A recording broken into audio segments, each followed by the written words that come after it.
friends, this is Kat. Welcome back to my channel.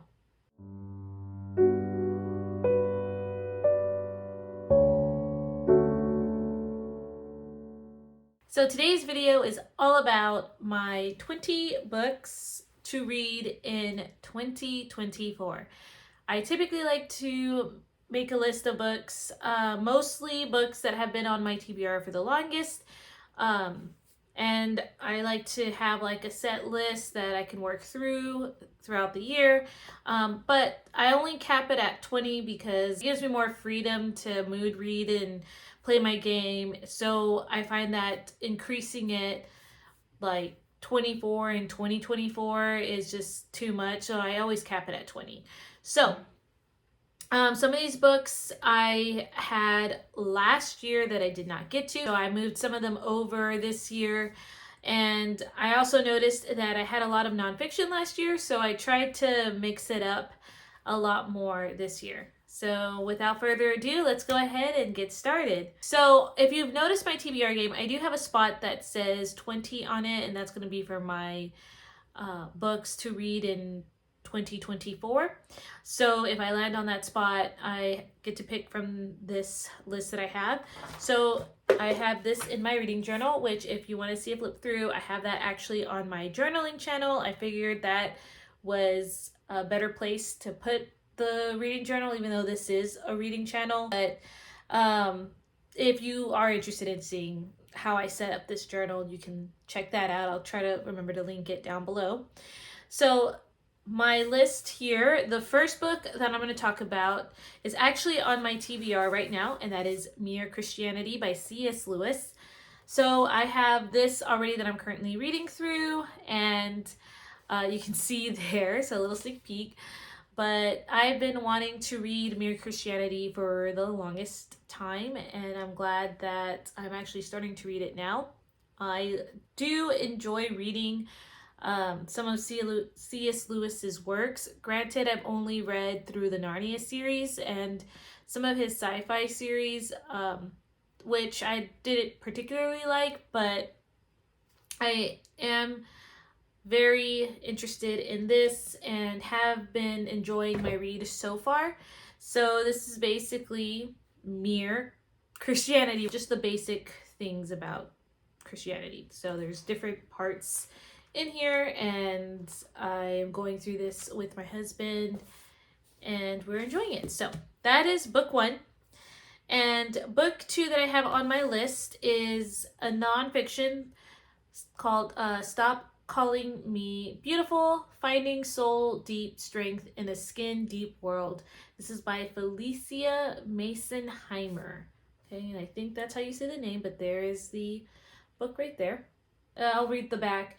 It says, if you are tired of hearing the watered-down Christian teaching and are hungry for a deeper spiritual life, one that gives real answers to your hardest questions, Stop Calling Me Beautiful teaches you how. You will learn how to pursue the truths of who God is and who you are in relationship to Him, how to study Scripture, and how your view of God determines how you face life's challenges, how legalism, shallow theology, and false teaching keep you from living boldly as women of the Word, and how to experience God's presence in painful circumstances. So this is actually my oldest book on my TBR. So I just want to read and see what this is all about. So that is the second book on this list.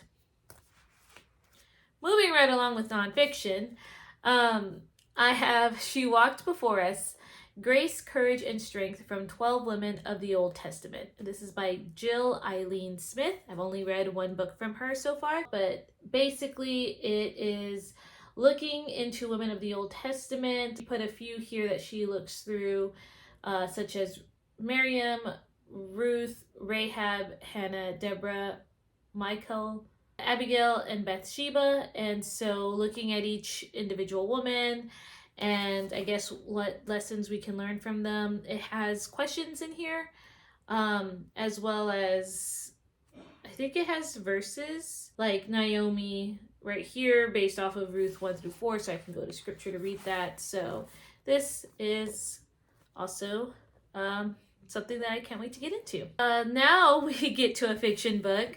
This is The Ringmaster's Wife by Christy Cambron. Never read from her, but essentially this one says, in turn of a century America, a young girl dreams of a world that stretches beyond the confines of a quiet life on the family farm. With little more than her wit and a cigar box of treasures, Mabel steps away from all she knows, seeking the limitless marvels of the Chicago World's Fair. There, a chance encounter triggers her destiny, a life with a famed showman by the name of John Ringling. A quarter of a century later, Lady Rosamund Easling boards a ship to America as a last adventure before her arranged marriage. There, the 20s are roaring, and the rich and famous gather at opulent Gatsby-esque parties. The Jazz Age has arrived, and with it, the golden era of the American circus, whose queen is none other than the enigmatic Mabel Ringling. Okay, so that's all I'm going to read. And I like historical fiction, and that would be a great read for me, I hope.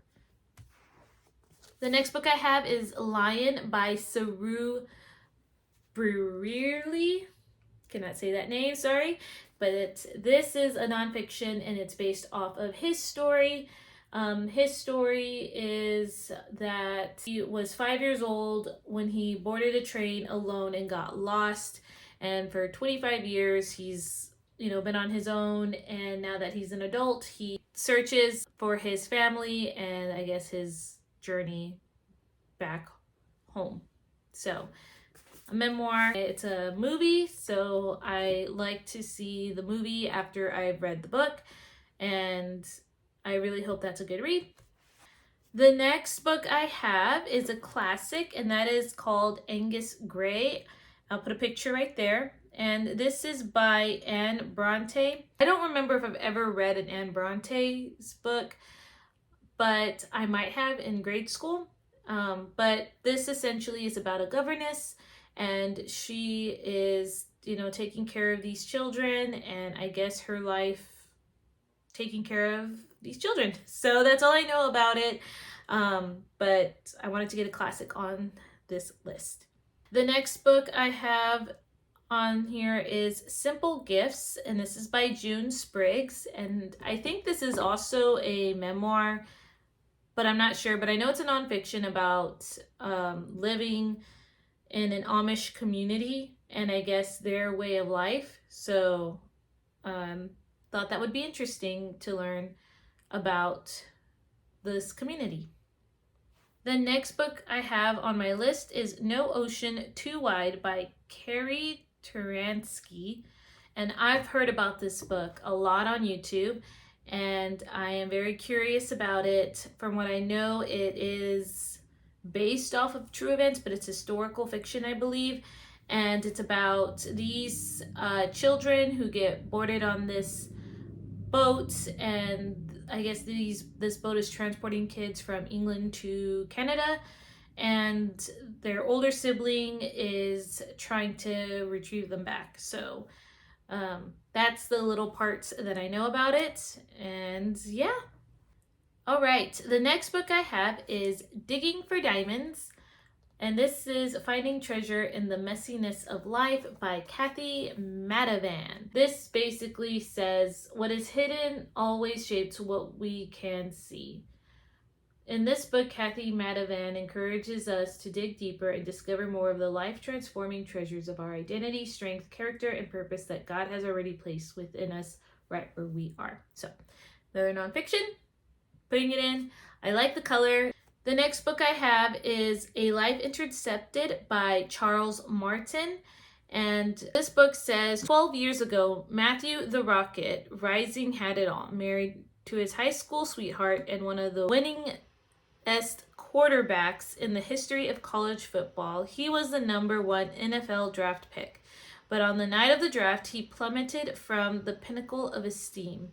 Falsely accused of a heinous crime with irrefutable evidence, it seemed in an instant all was lost. His reputation, his career, his freedom, and most devastatingly, the love of his life. And I'm just going to stop right there. So that sounds interesting.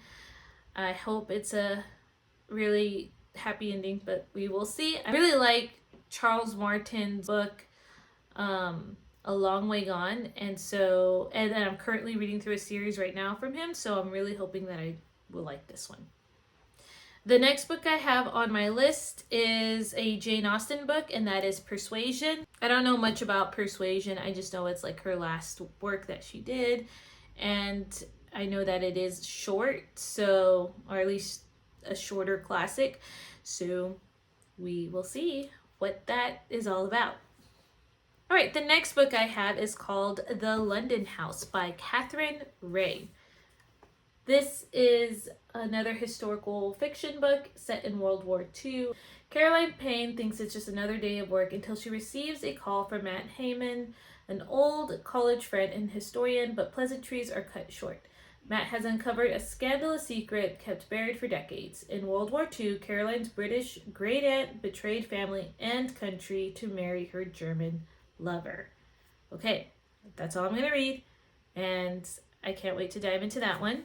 All right, next book I have here is Habits of the Household, Practicing the Story of God in Everyday Family Rhythms by Justin Whitmell Early. See that it's more of like this workbook type thing, so this is something that I know I want to take my time, and honestly, if I ever do read this might have to be a 2-month read because of just how slowly I want to go through and just work at what is in here. So when I realized that this was kind of like this workbook type read, I didn't pick it up last year because it was towards the end of the year, and when I decided I was going to pick it up and saw that, I realized this is something that I want to take my time with. So now that I know that I want to take that extra time, I can plan better for when I want to read this. So that I hope is also good, because I'm really hoping that that does become a great read that I can incorporate into the household. All right, my last nonfiction I have on here is Dance, Stand, Run, The God-Inspired Moves of a Woman on Holy Ground by Jess Connolly. I've only read one other book by her, but this basically says, grace is always good news, but have we forgotten about holiness? So this is an invitation to step into the movements of abundant life, dancing in grace, standing firm in holiness, and running on mission. Through story and study, Jess casts a fresh vision for how to break free of cheap grace and empty rule keeping, and finally how to live out your holy influence with confidence before a watching world. Spoiler alert, it's a beautiful thing. And I'm noticing there's a lot of themes in my nonfictions right now, but basically the themes that I guess you could see and I can see is a life of holiness. All right.